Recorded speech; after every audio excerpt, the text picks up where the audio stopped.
I fashion look and the most demanded look. ತುಂಬ ಜನ ಕೇಳ್ತಾ ಇದ್ರಿ ma'am step by step explain ಮಾಡಿ ಆ್ಯಂಡ್ ಪ್ರಾಡಕ್ಟ್ ಡೀಟೇಲ್ಸ್ ಕೊಡಿ ಅಂತ. ಸೊ ಕಮೆಂಟ್ ಮಾಡೋದನ್ನು ಮರಿಬೇಡಿ. ಸೊ ಫಸ್ಟ್ ನಾನಿಲ್ಲಿ ಸ್ಕಿನ್ ಪ್ರೆಪ್ನ ಮಾಡ್ಕೊತಾ ಇದ್ದೀನಿ. ಸೊ ಐ ಫ್ಯಾಷನ್ ಲುಕ್ ಅಂದರೆ ಐಬ್ರೋ ಆ್ಯಂಡ್ ಐ ಮೇಕಪ್ ತುಂಬಾ ಇಂಪಾರ್ಟೆಂಟ್ ಆಗುತ್ತೆ. ಸೊ ಅದನ್ನು ಡೀಪಾಗಿ ಎಕ್ಸ್ಪ್ಲೈನ್ ಮಾಡ್ತಾ ನೆಕ್ಸ್ಟ್ ನನ್ನ ಸ್ಟೂಡೆಂಟ್ಸ್ಗೆ ಐಬ್ರೋ ಡಿಫೈನಿಂಗ್ ಯಾವ ರೀತಿ ಮಾಡೋದು ಅಂತ ಹೇಳಿ ಈ ಒಂದು ಪ್ರಾಡಕ್ಟ್ನ ನಾನು ಯೂಸ್ ಮಾಡ್ತಿದ್ದೀನಿ. ಸೊ ಇಲ್ಲಿ ಪ್ಯಾಕ್ ಕನ್ಸೀಲರ್ನ ಯೂಸ್ ಮಾಡ್ತಾ ಇದ್ದೀನಿ.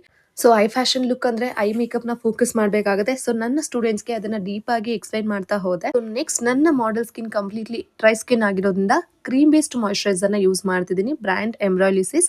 ಸೊ ಸ್ಕಿನ್ ಪ್ರೆಪ್ ತುಂಬಾ ಇಂಪಾರ್ಟೆಂಟ್ ಆಗುತ್ತೆ. ಸೊ ಹಾಗಾಗಿ ಕೆಲವೊಂದು ಫೇಸ್ ಮಸಾಜಸ್ ಕೂಡ ನಾನು ಯೂಸ್ ಮಾಡ್ತಾ ಇದ್ದೀನಿ. ಸೊ ನೆಕ್ಸ್ಟ್ ಇಲ್ಲಿ ಟಿ ಶೋಲು ಪೋರ್ಸ್ ಪ್ರೈಮರ್ನ ಯೂಸ್ ಮಾಡ್ತಿದ್ದೀನಿ. ದಿ ಬೆಸ್ಟ್ ಪ್ರೈಮರ್ ಅಂತ ಹೇಳ್ಬೋದು ಅಫೋರ್ಡಬಲ್ ಬಜೆಟಲ್ಲಿ. ಆ್ಯಂಡ್ ಆಫ್ಟರ್ ದಟ್ ಇಲ್ಲಿ ಅನ್ಇವನ್ ಸ್ಕಿನ್ ಟೋನ್ ತುಂಬಾ ಇರೋದ್ರಿಂದ ಕರೆಕ್ಟರ್ಸ್ ಮಸ್ಟ್ ಆ್ಯಂಡ್ ಶುಡ್ ನಾವು ಯೂಸ್ ಮಾಡಲೇಬೇಕು. PAC ಬ್ರ್ಯಾಂಡ್ ನಾನು ಇಲ್ಲಿ ಯೂಸ್ ಮಾಡ್ತಿರೋದು. ಸೊ ನೆಕ್ಸ್ಟ್ ಕಂಪ್ಲೀಟ್ ಸ್ಕಿನ್ನ ನ್ಯೂಟ್ರಲೈಸ್ ಮಾಡಿ ಫೌಂಡೇಶನ್ ಯೂಸ್ ಮಾಡ್ತಿದ್ದೀನಿ. ಸೊ ನಂಗೆ ಸ್ವಲ್ಪ ರಿವ್ಯೂ ಫಿನಿಶಿಂಗ್ ಬೇಕಾಗಿತ್ತು. ಸೊ ಹಾಗಾಗಿ ರೆವಲ್ಯೂಷನ್ ಬ್ರ್ಯಾಂಡ್ ಅವರು ಹೈಲೈಟರ್ನ ಮಿಕ್ಸ್ ಮಾಡ್ತಾ ಇದ್ದೀನಿ. ಫೌಂಡೇಶನ್ ಜೊತೆಗೆ ಮಿಕ್ಸ್ ಮಾಡಿ ಆಲ್ ಓವರ್ ಫೇಸ್ನ ಅಪ್ಲೈ ಮಾಡ್ತೀನಿ. ಸೊ ನೆಕ್ಸ್ಟ್ ಕಂಪ್ಲೀಟ್ಲಿ ಪೌಡರಿಂದ ಲಾಕ್ ಮಾಡಿ ಈ ಒಂದು ಬೇಸ್ನ ಕ್ರಿಯೇಟ್ ಮಾಡ್ತಿದ್ದೀನಿ. ಸೊ ನೀವು ನೋಡ್ತಾ ಇರ್ಬೋದು ಬೇಸ್ ಆಫ್ಟರ್ ದಟ್ ಎಷ್ಟು ಬ್ಯೂಟಿಫುಲ್ ಆಗಿ ಬಂದಿದೆ ಅಂತ ಹೇಳಿ. ಸೊ ನನ್ನ ನೆಕ್ಸ್ಟ್ ಬ್ಯಾಚ್ January 22 ಸ್ಟಾರ್ಟ್ ಆಗ್ತಿದೆ. 20,000 ವರ್ತಿರೋ ಪ್ರಾಡಕ್ಟ್ಸ್ ಕೂಡ ಫ್ರೀಯಾಗಿ ಕೊಡ್ತಾ ಇದ್ದೀವಿ. ಸೊ ಆದಷ್ಟು ಬೇಗ ಸ್ಕ್ರೀನ್ ಮೇಲೆ ಕಾಣ್ತಿರುವಂಥ ನಂಬರ್ನ ಕಾಂಟ್ಯಾಕ್ಟ್ ಮಾಡಿ ನಿಮ್ಮ ಸೀಟ್ಸ್ನ ಬುಕ್ ಮಾಡ್ಕೊಳ್ಳಿ.